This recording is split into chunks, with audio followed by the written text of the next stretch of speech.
Hello everybody, welcome back to my channel. This is Dr. Ipshita. Today we'll talk about myasthenia gravis again. So in our last video, we talked about the pathogenesis of myasthenia gravis. This time we'll talk about how to diagnose this. It is suspected from the patient's symptoms and the results of the physical examination, like the presence of ptosis and extraocular muscle weakness that either fluctuates. If we remember, fluctuation or variation of these weakness was the hallmark of this disease, or it or when it does not conform to any known pattern of ocular motor nerve paresis, it raises the suspicion of myasthenia gravis. So what are the ocular signs? We can have unilateral ptosis. The other eyelid may in fact appear retracted.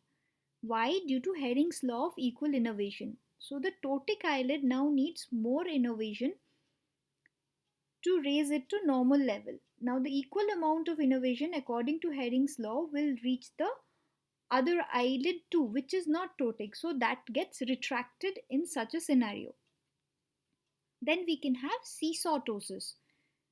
That is, if the ptotic eyelid is lifted manually, the ptosis worsens on the contralateral side because now equal amount of innervation, like less innervation is needed in the first eyelid which we are lifting manually, so the other one droops down.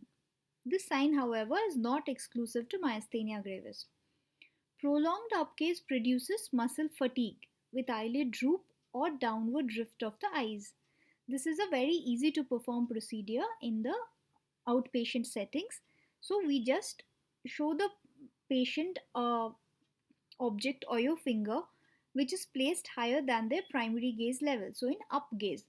And if a patient has myasthenia gravis, they will not be able to maintain their gaze at that object, and their eyelid will droop down or their eyes will also start to drift down.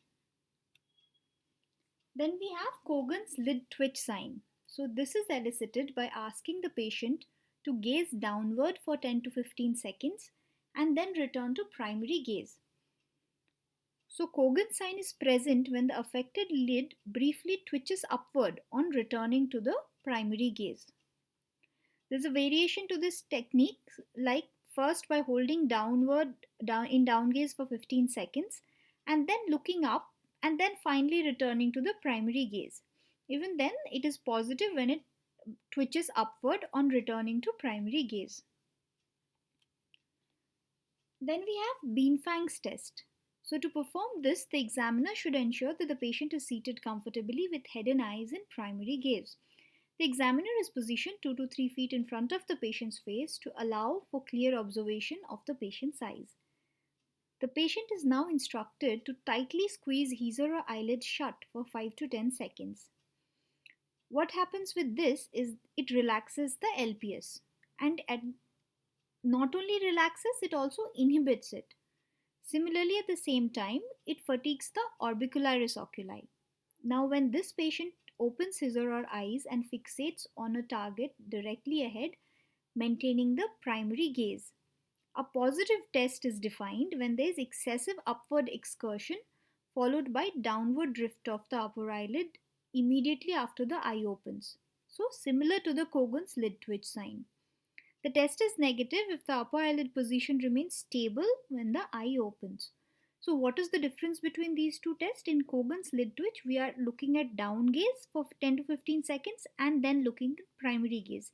Whereas in Bienfang's, we are keeping the eyelids shut tightly for 5 to 10 seconds and then looking in primary gaze. The test is positive with the same sign. There is a twitch with upward movement of the lids in either of the tests.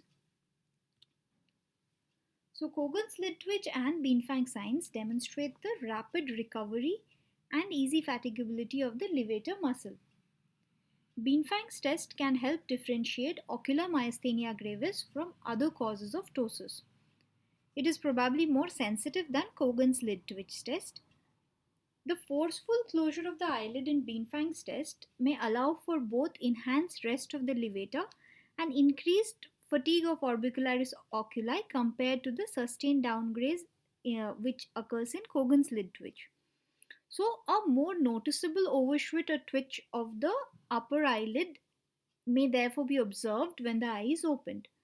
So, beanfangs can therefore aid in the detection of mild or subtle cases of ocular myasthenia gravis, which might be missed by just checking for Cogan's lid twitch.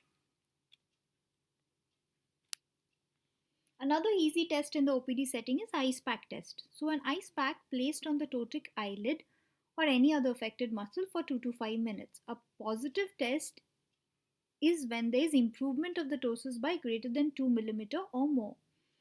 So, cold, why does this happen? Cold inhibits the breakdown of acetylcholine by acetylcholinesterase. More acetylcholine now collects in the junction and therefore increases the muscle contraction. This is 75% sensitive, but it's a specific test for myasthenia gravis. Coming to generalized myasthenia, muscle strength testing reveals weakness, usually more prominent in the proximal group of muscles. Individual muscles weaken with repetitive testing. The strength improves after a brief period of rest. Next, we have the edrophonium or tensilon test. So, edrophonium is a short-acting anticholinesterase that confers transient improvement of weakness of myasthenia gravis. The good thing is there's rapid actions in 30 seconds and the action is short duration for 5 minutes only. It's 85% sensitive in ocular and 95% in systemic myasthenia gravis. Potential side effects of this test are diaphoresis, abdominal cramping, nausea, vomiting, salivation, lightheadedness. Although the complication rate is very low, however, the most dangerous complication of intravenous edrophonium administration is heart block. And atropium sulfate should therefore be made available immediately and should be kept standby while performing this test. The adult dose, we should remember, is 0.4 to 0.6 milligram. In children who do not cooperate for intravenous injections and thus we can't inject edrophonium, we can use intramuscular neostigmine for the same test. So what is the procedure for this test? First, atropine 0.3 milligram is injected IV to minimize the muscarinic side effects. The IV test dose of 0.2 ml, that is 2 milligram of edrophonium hydrochloride, is then injected. Definite symptomatic improvement or any adverse reaction, we should terminate the test at this step itself. Most patients with ocular myasthenia improve with the test dose itself. If no improvement occurs and no adverse reactions occur either, then an additional 4 milligram is administered. The remaining 4 milligram can be used if no effect is seen. The presence of eyelid fasciculation indicates that an adequate dose was injected. So pre and post procedure measurement of ptosis and or motility via Hess chart are compared. Another safe alternative to this, to the edrophonium test is the sleep test. So after the baseline deficit has been documented, the patient rests quietly with eyes closed for 30 minutes.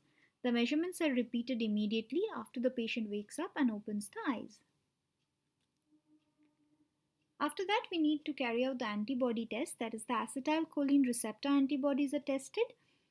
3 different kinds are present: binding antibodies, blocking antibodies, and modulating antibodies. Usually we do binding antibodies and they're present in 85 to 90% of systemic myasthenia gravis patients and 50% of ocular.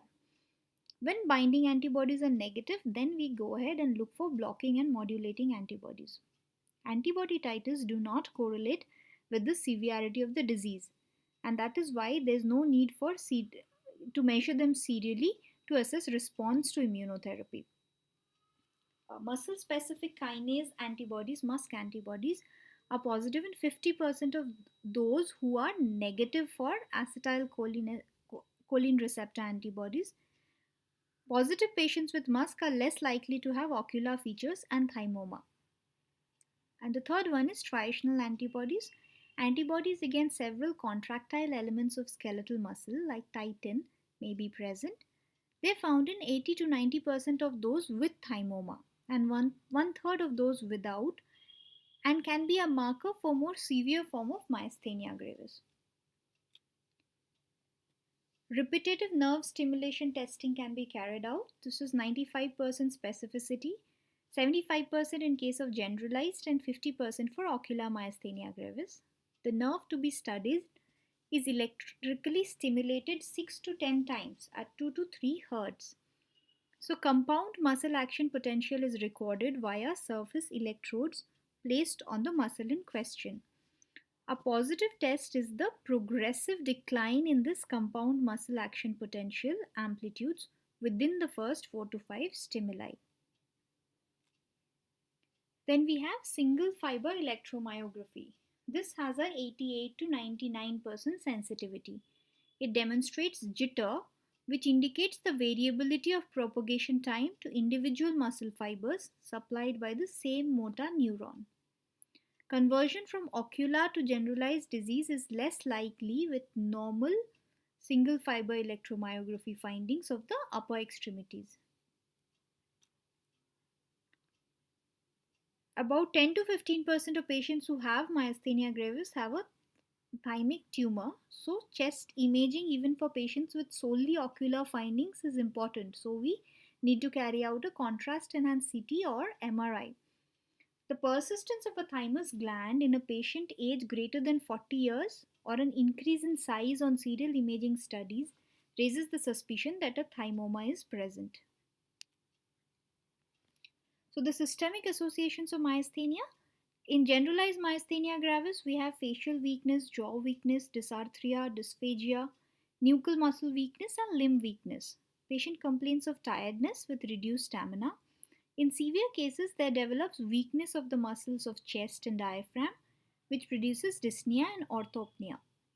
Pronounced drop in the vital capacity leads to myasthenic crisis, which requires mechanical ventilation and aggressive treatment. Since we know myasthenia gravis is an autoimmune disorder, so the person is prone to have other autoimmune disorders too. So thyroid, so SLE, neuromyelitis optica spectrum disorders, pernicious anemia are found in increased frequency in patients with myasthenia gravis. That's all about diagnosis of myasthenia. In our next video, we will cover the treatment aspect of the same disease. If you enjoyed this video, hit the like button, share it with your friends and colleagues, and if you haven't already subscribed, please subscribe to my channel. I hope this was useful. Thank you.